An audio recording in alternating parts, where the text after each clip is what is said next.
अस्सलाम वालेकुम नाज़रीन। तो चलिए आज के इस वीडियो में हम बात करते हैं बायोलॉजी के एक दूसरे ब्रांच पर जिसे कहा जाता है एंटोमोलॉजी। पिछले वीडियो में मैंने बात की थी जेनेटिक्स पर, ठीक है? जो कि आई थिंक आपने देखी होगी, ठीक है, वो वीडियो। तो आज की इस वीडियो में हम बात करेंगे कि ये जो एंटोमोलॉजी है ना, एंटोमोलॉजी कि ये क्या होती है? ये भी दरअसल बायोलॉजी का एक ब्रांच है, मतलब एक शाखा है, ठीक है?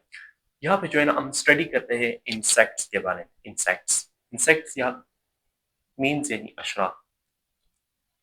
अशराफ तो आप जानते हो कि यानी कीड़े मकोड़े, फिर कॉकरोच है, ठीक है, छिपकलियाँ है, ठीक है, मतलब बहुत से आपने कीड़े मकोड़े देखे होंगे ना हमारे इर्द गिर्द, हमारे यानी इन्वायरमेंट में जो है ना, हमारे माहौल में मौजूद होते हैं, ठीक, ये कीड़े मकोड़े।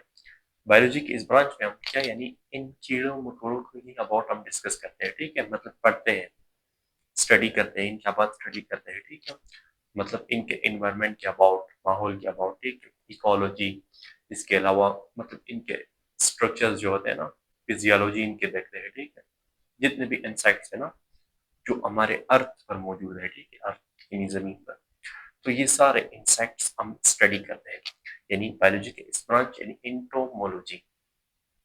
यानी अगर आप डेफिनेशन की बात कर लेना तो आप कुछ इस तरह कर सकते हैं, entomology is the branch of biology in which we study about insects. मतलब क्या यानी एंटोमोलॉजी क्या है, यानी बायोलॉजी का एक ब्रांच है, मतलब एक शाख है ना जिसमें हम यानी इंसेक्ट्स के अबाउट डिस्कस करते हैं।